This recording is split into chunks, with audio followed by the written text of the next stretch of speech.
Welcome, amazing agents from across the country. Today is December 21st, 2017, and this is Mastermind Call number 156. All right, thank you. We do have one person, and I recognize the name, one of our newer subscribers in the queue. That's excellent. And as I said, we got room for more, so just hit *6 and hit 1. Let me go around with my partners. Tim, anything you want to share with the group? I just hope everyone knows that we are certainly all getting ready for the holidays, as I'm sure you all are as well. And a big reason that we're going to have an enjoyable holiday among the group that's on this phone is because we're all together in this. And we wouldn't be doing it if it wasn't for you. And we hope that we're certainly a substantial part of what you're looking forward to next year. And we couldn't be happier doing what we're doing. We've been real proud of what we've done, what we've accomplished this year, and like they say in the movies, you ain't seen nothing yet. We've got so many things that we've got on our burners for next year. That's going to be an exciting year, and we're just going to continue to help you grow your business. But thank you for being with us, and thank you for helping us grow, and we look forward to it. Excellent. Chad, you're up. Bah, humbug. Way to go, Ed. You don't mean it. I don't really have anything this week. I kind of echo what Tim said. It's been a great year. We've got a lot of cool things in store for next year if we can just get some stuff out the door and kind of off the shelf. So thank you, guys. Thanks for everybody that comes and participates in these calls and that stays with us as a subscriber. We'll have some neat things for you next year. Excellent. I always ask you, Chad, because I always get asked, do you know, a little bit premature, but when is your next mastery program going to be? Good question. Between plane tickets, whenever I figure out 3 days. So it's been a challenge lately because I've traveled so much. We're not doing a December class. Probably the beginning to mid-January. I haven't chosen the dates yet. Not really. Okay. Excellent. And any updates on the IS? Go ahead. Just one thing real quick. And one of the things we've done that we didn't do a very good job of last year and has recently been done, and I'm pointing it out only because it's calendar related. You know, as soon as Chad sets those dates, they will appear on our calendar, and we've gone through and made sure that everything that we've got cooking for that we know of so far for 2018 is already on our calendar on the website. So every single thing that we know that we're doing, whether it's these calls, the role play calls, training events, places we're going to be attending for shows and exhibits, or places that we're actually going to learn some things ourselves because we continue to sharpen our axe. They're all on our calendar, and any of the things where you see that we're going to be around, please let us know if you're going to be at those things, and we definitely want to meet as many of you as you can during our travels. But Chad's training, the mastery course, will be on that calendar as soon as Chad books it, and we'll continue to keep that calendar updated through the course of the year. If you just book all my tickets from now on and put my schedule on that calendar, that would make my life so much easier. Yeah, and I'll come make your bed for you too, Chad, if you'd like. All right, Tom, last but not least, anything you want to share with the group? Well, nothing specific. Just remind everybody we're here to help. Don't hesitate to contact us, either at support@alltheleads.com, or if you're in your account area under support, just click contact us, and we're here to help. And have a wonderful holiday. Absolutely. I always have to add to that, Tom, I probably get 5 people a day looking for me that end up at support and vice versa. And if the most efficient way to get help with anything, there's now about 14 of us, including the partners and all of our employees. Be real specific, like Tom said. Just go to support@alltheleads or click the Contact Us button on the website. And if you'll just be as specific as possible about what you need help with, we all read that, and someone will usually call you back within a matter of minutes. I mean, our response time is certainly less than 15 or 20 minutes, and often it'll be almost instantaneous if you'll try to contact us that way. That's the most efficient way to get help with anything that you need. All right, well, let's get going. We only have one person in the queue. I recognize it as a name of someone I spoke to just recently. We've got plenty of room for more, guys. Don't be shy. Don't be bashful. Ask that unasked question. Share a success story with us. If you're struggling, If you're afraid to make the phone calls and, get on there and admit it, we'll help you with it. There's nothing that's out of bounds here. So share with the group and participate. And let's go to our first caller, phone number ending in 8112. You're up first. Good afternoon, everyone. My name is Malik. I'm in New Jersey. Hey, Malik. How's it going? I have a couple of questions. I'm interested in the mastery, when that becomes, when you guys narrow down the dates, what have you. The other question I have is in regards to making, calling the executive or the administrators. I know you said you offer a service of a call service to do that. Now, if you guys were to make the calls for, say, myself, is it a charge per call you make, or is it per person, per executive that you actually speak to? Chad, you there? Chad was hit Sorry, by a I'm truck. just talking away, and I was on mute. So it's the rate is $2.50, and it's per lead, not per call. So we're going to call every number and leave voicemail, and it's $2.50 per lead. And then as far as mastery, you didn't ask a real specific question. I'll just kind of give you an overview. If you go to alltheleads.com and look under the system, probate system, education and training, there's a full course outline, but we break it up over 3 days, so it's about 2 hours a day, depending on how interactive the group is. It's usually about 6 hours of content over 3 days, and we try to do the same time 3 days in a row. Day one, we really focus on looking at why there is an opportunity in this niche, and how to, kind of what you can do with that. Day two, we really dig into your specific strategy. So everything that you could possibly do to monetize and provide service in this space, and exactly what you intend to do, what you commit to do. And we come out of that with kind of a written strategy for your business. And then on the third day, we pretty much dissect the initial conversation and listing appointment, literally peel it layer by layer. And I teach you a lot of tips and tricks and kind of what I've learned both as an investor and as a realtor, and how you kind of those things work in tandem. So it's about 6 hours of content. I basically teach everything that I've learned from my businesses and hundreds of other people's businesses doing this over the last few years. And it's $250, and it comes with a certified probate expert or CPE designation. Okay, great. I think that's all.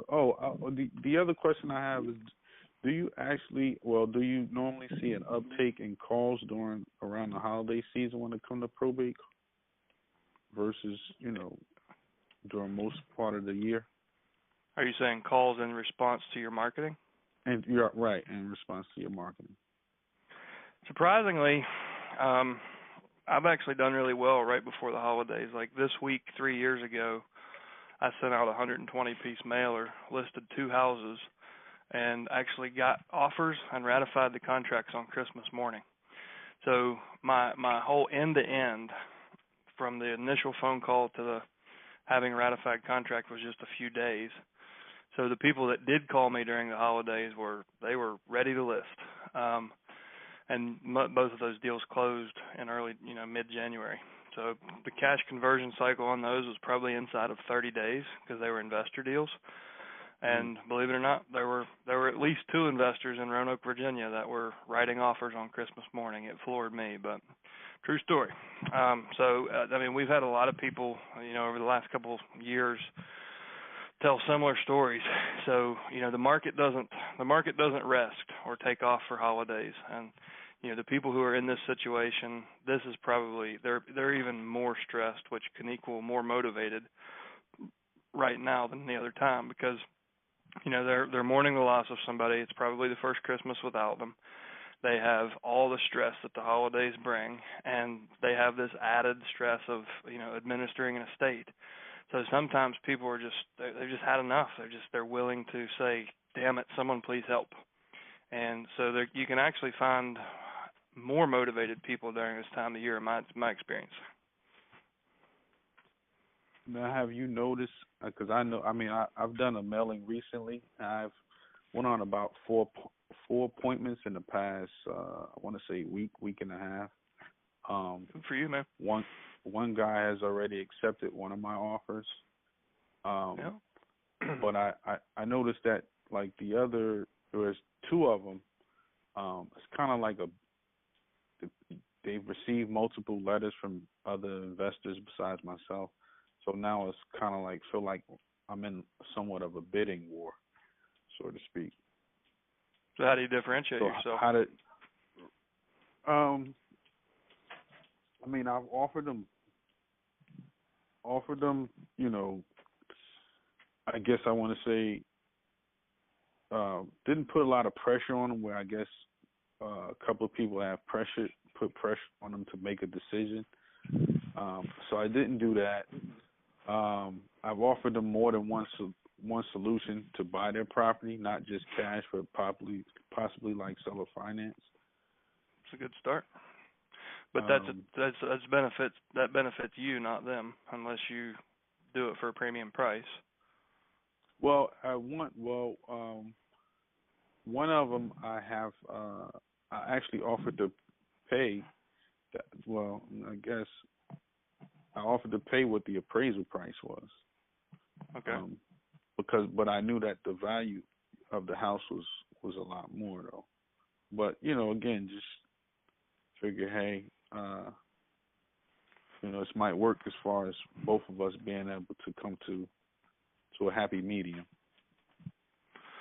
So here's what I would say, man. The easiest way to, not knowing the context and all the details, the easiest way to differentiate yourself is to understand their specific pain points and problems that need addressed and just become the solution to that. So if they don't like the other investors' offers and they're hung up on, if it's about price, then you can beat out the other guys by offering them a premium price, but you get flexible terms, right? Everything's price or terms, to pick one. So, for example, if you can take control of the house on a lease option or subject to, or if you could do owner financing with a low down payment, and then maybe you'll pay full retail price, where all the other guys are looking for a discount because they have to get that equity on the front end. You can get that equity. You can get equity over time.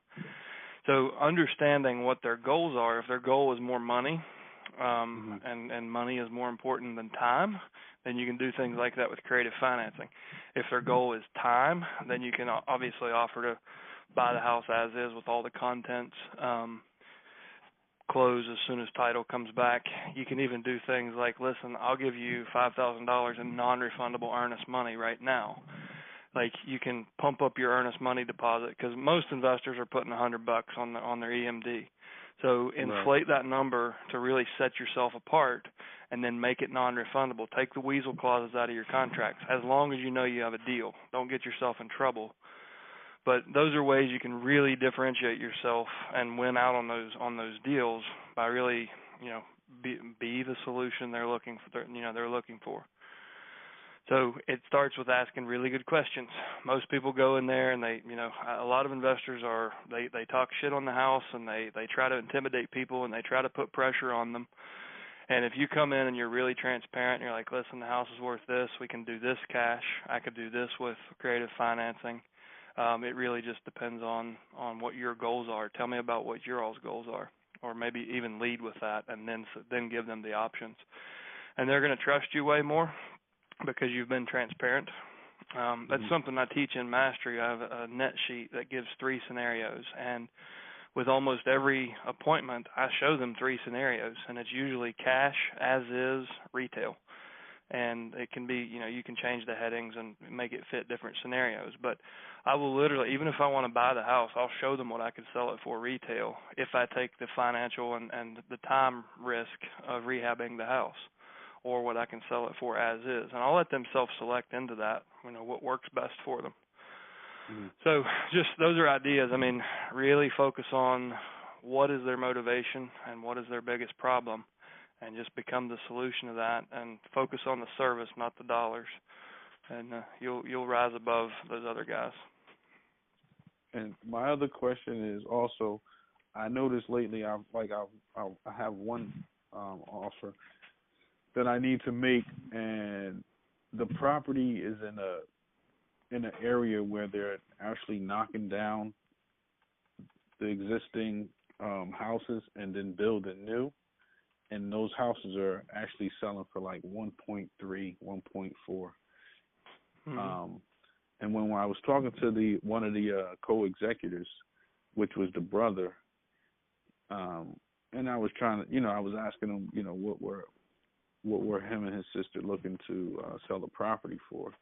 They said they were north of 500, but the house across the street, the same exact style and lot size, was sold in the beginning of January of this year, 2017, for $525,000. So, I've kind of been like a little bit unsure where I should be as far as offer price. What's your outcome? And they don't want. I wouldn't be looking to build it. I'd be looking more to either more so wholesale the property, or to a builder or another rehabber that's possibly willing to take on that construction cost. And you think that guy's on your buyers list already? Yeah. Do you think he would partner with you, make you part of the deal? Yes. So what you could offer to do in a case like this is JV, or there's different ways you can structure it. Partner with the builder, partner with the landowner, and you guys all split the $1.3 million instead of picking around on $500,000.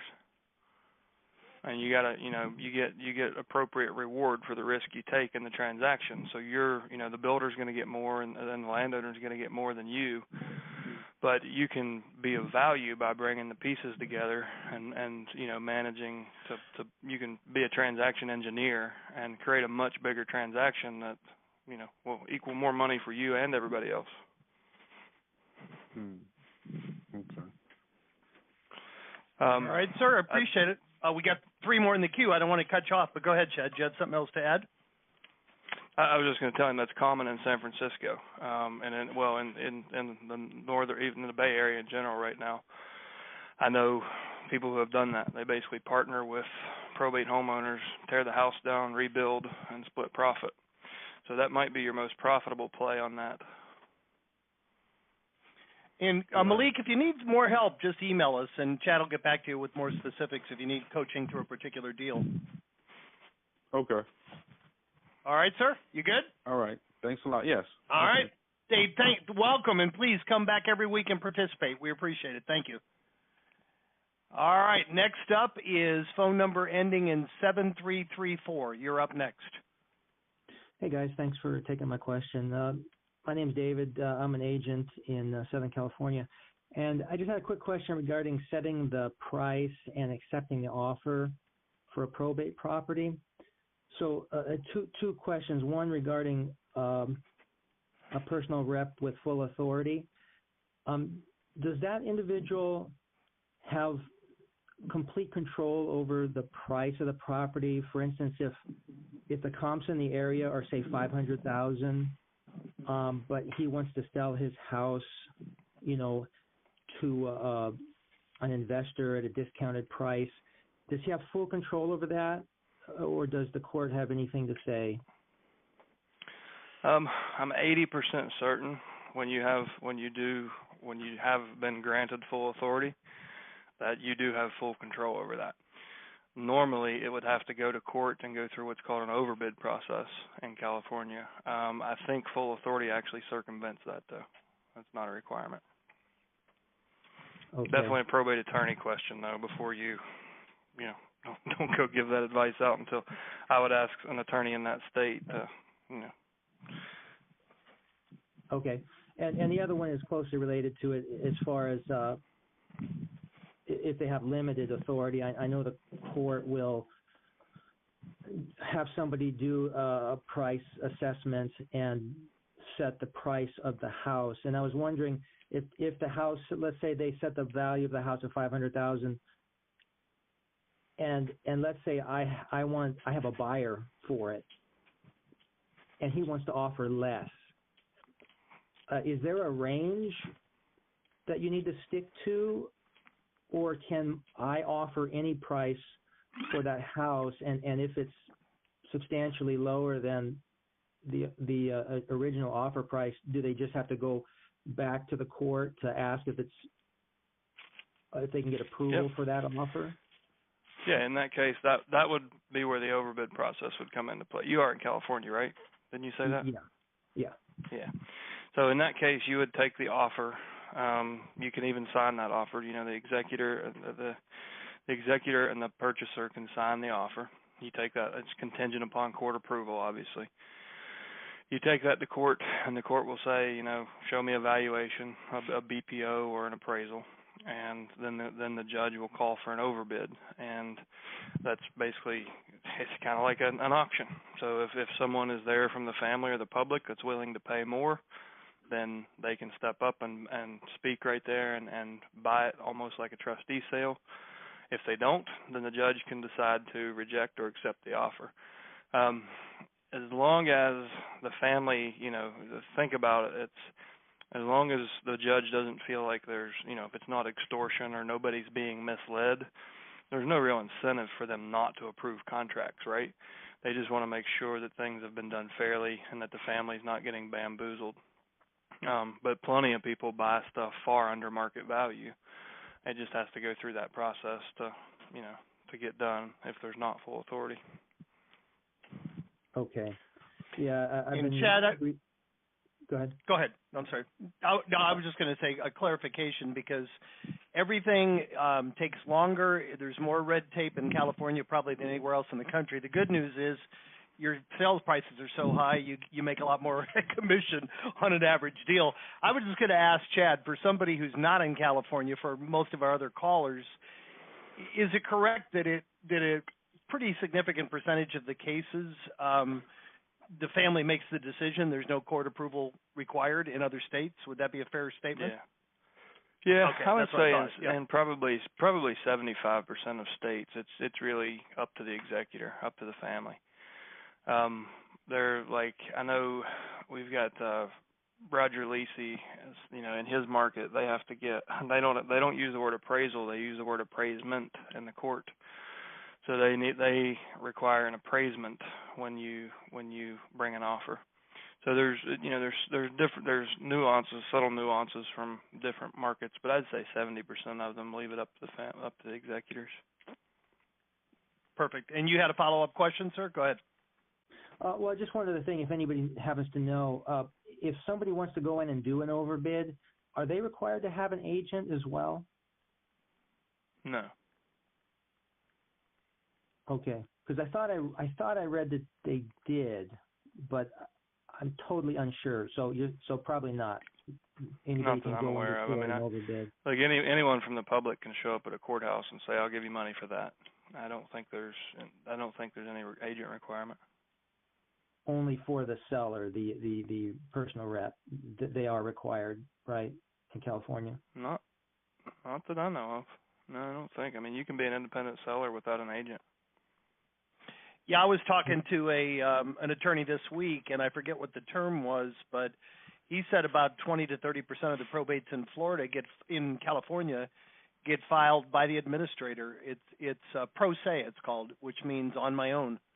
So you can actually even go to court and file the probate without an attorney, you know, if you haven't just picked an attorney yet, or if you want to do it yourself. So I think Chad's correct. Just from that information, I don't believe the seller has to have an attorney. I assume most of them do. And not an attorney, but a real estate agent. I was under the impression that a personal representative who has real estate to sell in California under probate, they have to have a real estate agent. I've never heard that or read that. I mean, it's been a while since I've been through the code, but that seems highly unlikely to me to be forced to use technically you don't even have to use an attorney. You can represent yourself. It's a good idea to, but you don't have to. But I don't know of any state where, I don't know of any situation where anyone's required to use a real estate agent. Okay. That'd be a good conversation, be a good opportunity to establish a relationship. Go down your list and see who the players are with attorneys and see if you can get a FaceTime with one of the attorneys and, pitch what you can do to help him and ask him some good questions. Let him be your mentor. Attorneys like to appear to be knowledgeable, and if you make them feel important and ask them a few good questions like that, ask them specific questions like that you have doubts about in your market, and same time maybe bond a relationship with somebody that you can get referrals from in the future. Make sense? Yeah, that's a good idea. I'm putting together a list now of local attorneys, so that's a good idea, a good reason to get in and talk to somebody. Okay, yeah, thanks Perfect. a lot. All right. Thank you. And we had one person in our queue that dropped out. If you're still interested in participating, hit *6 and hit 1. In the meantime, we have one other caller. Phone number ending in 1472. You're up next. Hello there. This is Amy. Hey, Amy. Welcome. Thank you. I'm in Southern California and don't know a whole lot about probate, but I am excited because I can actually answer the other guy's question. Well, good. Thank you. Good. Because I did have a deal that was full authority. It was recent, actually. And they had a drive-by appraisal. And the property was really in bad shape inside. And from the exterior, you could not tell. So the appraisal was insane. I mean, it was just really high. And so I did not know the process. And so I listed it a little on the high side. I'm in a market that's had no inventory for a very long time. Everything is multiple bids. And so we got a ton of activity, and everybody was interested, but the house needed so much work that everybody that was looking at it were mainly investors because the regular normal buyer was afraid of the amount of work. So we ended up with, I think, 10 offers, and it was all the offers, even with multiple bids, and they were all as is, were pretty substantially below the asking price. And we were able to, the seller was able to take the price that they were willing to take, so that appraisal didn't matter. I mean, the seller was pretty educated, and she thought the number was ridiculous too, that the drive-by appraiser came up with. So it did not have an effect on what we were able to sell it for. And if I'm understanding right, she didn't need court approval. She made the decision, correct? Right. That's, the full authority. Now, I don't know anything about limited authority, and so I don't know if your videos and all that can teach me that, or if I need to take this class, or, I really need to educate myself more on the process. Well, California has really good resources. I mean, you can pull the entire probate code on most county websites. So you can, if you look on alltheleads.com, we have a probate glossary under FAQs. You can learn a lot there, like general information kind of about the probate process. Right. But because you're in California, most everything's online. Right. So if you can read the legalese, it's there for you to go through. That's you can how learn I got everything the one you would. I had. Yeah. Yeah. So if you download or just browse, the probate code, it'll tell you all the requirements. When you if you're having trouble sleeping, you can go through that. Excellent. Well, welcome, Amy. So you're just getting started, right? Working probate. You're brand new. Yeah. I've been in real estate for 1 million years, and I'm a prospect. You don't sound old enough. You don't sound old enough to be a million-year agent. Well, a long time, 31 years. Right. I've been in real estate. Sure. And so big prospector expired listings, which we don't have any, haven't had in a long time. And so this seemed like a good system. So I'm used to being on the phone. I'm used to prospecting. I'm going to use your services for mail. But I'm also used to calling people that a lot of other people are calling, and so it takes an enormous amount of follow-up. And so that was another question that I had as far as, and I know it's kind of a general question, and every lead is going to be obviously different, but as far as follow-up, do you find it necessary? Like, are you having to call these people 5, 10 times and put them on drip emails and all kinds of things? Or, I mean, are they fairly easy to reach? And, if you could tell me a little bit more about all the follow-up, that would be helpful. So we've got some better metrics now than if you would have asked that question 3 months ago, because we're now offering our ISA services, so we've been tracking. We make live contact at first attempt with about 11% of the personal representatives. We're leaving voicemail for about 70% of them on any given prospecting session. Mm-hmm. Now, that's on a single phone call. So obviously, just like any other prospecting, the more often you call, the higher those numbers will, the higher your contact rates will be. The really good prospectors that we have that are really good at tracking stuff in the past that I've done, like if you're making, say, one phone call per week until you make contact, and you're doing it during the hours that we recommend in step 3 of Probate Fast Track, typically you're going to have a 2-to-1 contact rate. So you're going to make, if you sit down and make 50 dials during those key times, you should have 25 conversations over the course of a campaign. So you're not going to make contact with everybody. People just aren't, not everybody returns voicemails. But the more you call, the better chance you have. Now, we recommend kind of a minimum campaign because we're trying to stay within reach and a budget and a bandwidth for a variety of different business owners. It's from single agents to big teams. So at a minimum, we recommend 3 letters and follow each letter with a phone call. But we know that in sales, usually that 83% of sales conversions happen between touch 7 and touch 12, touch 5 and touch 12. So the more contact you have in your sequence, the more likely you are to get a conversion. Do you have any kind of drip emails or anything like that? We don't have a consistent, so the personal representative email is typically not recorded on public record. And the email sources out there that claim to have these great email databases are frankly junk for the most part. So we haven't put a whole lot of effort into email marketing. Typically, because to properly execute an email marketing campaign it's not easy, to say the least. And because we don't want to ruin people's domains or get you into hot water with email marketing to bad email addresses, it's something we just haven't done. We have subscribers that use services like Spokio or Intellius to skip trace each of their leads and do their own marketing, email marketing campaigns through MailChimp or Constant Contact.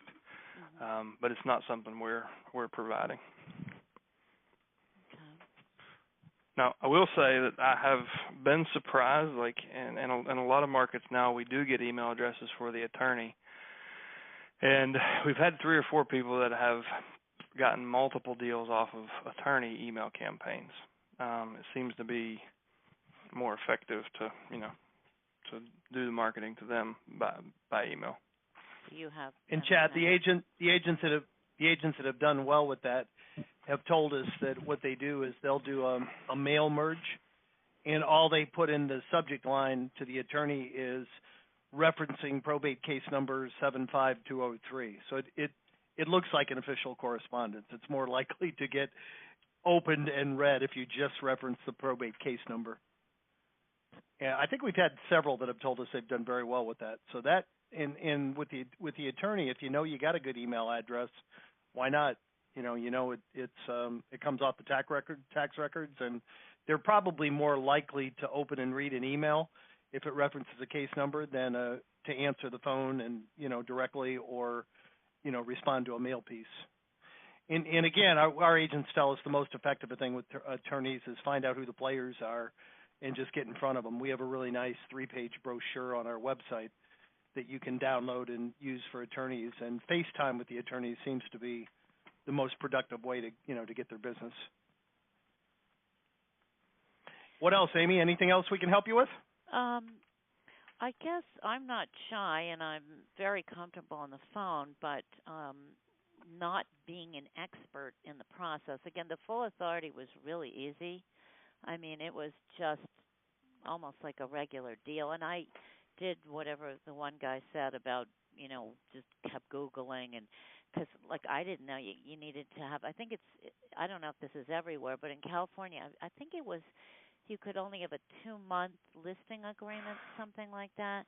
And so someone I was talking to said, list the property even if you can't sell it for 3 months.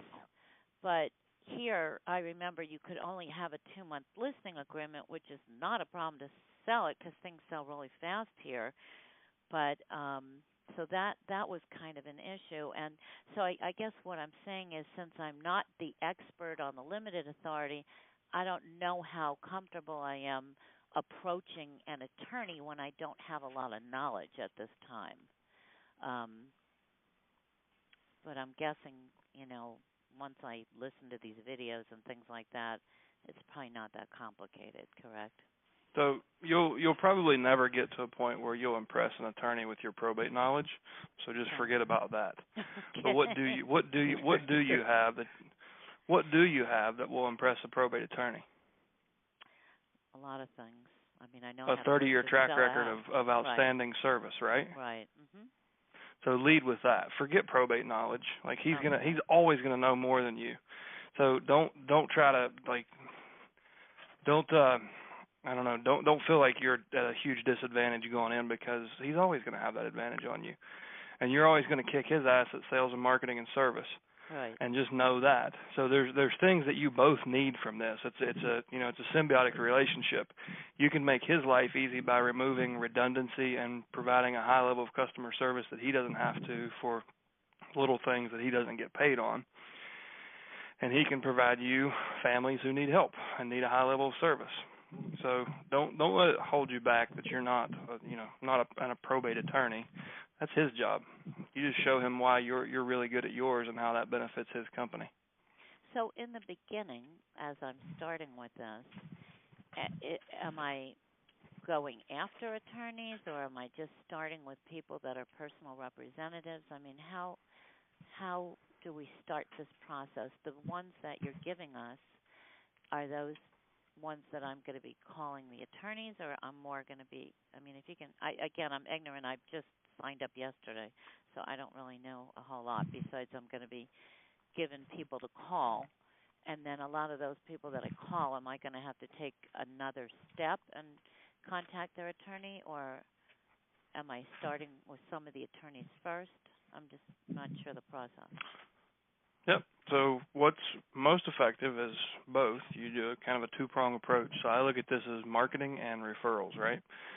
So marketing is to the personal representative, and building a referral network is with the probate attorneys. So you market to your personal representatives first and get that out there, because they are the decision makers, and the short-term money will come from that. But long-term, to really make this a lasting part of your business, you should network and get to know those probate attorneys. And what we find to be most effective by far is office visits. So what we just talked about, you show up at the office and show them how your business can benefit their business and their clients. And I think you'll be surprised. The people who I'll say the minority of people who listen and actually get out of their comfort zones and get into their cars are blown away at how easy it is to build relationships and earn referrals from these attorneys. It's amazing to me that we'll have 100 people sit on these calls and listen to this, and 99 will sit on their ass and do nothing, while one goes out and gets 3 or 4 attorneys in one day to give him referrals. So it's, we always try to encourage people to do that. Very few people do, but that's also a really good reason to go do it, because you're probably one of the few, if not the only, real estate agent in your market that's willing to step out of your comfort zone, go to an attorney and say, here's how I can make your business easier and make you more money and make your life, more pleasant as a professional. And what can you do for me? So I would kind of look at it as two prongs. You've got a marketing prong where you market, you direct mail and phone calls to the personal representative, and you've got a referral network where you build relationships with estate planning attorneys, probate attorneys, nursing home employees, senior moving companies, estate sale companies, all these people who have contact with people in the kind of end-of-life cycle and life transitions.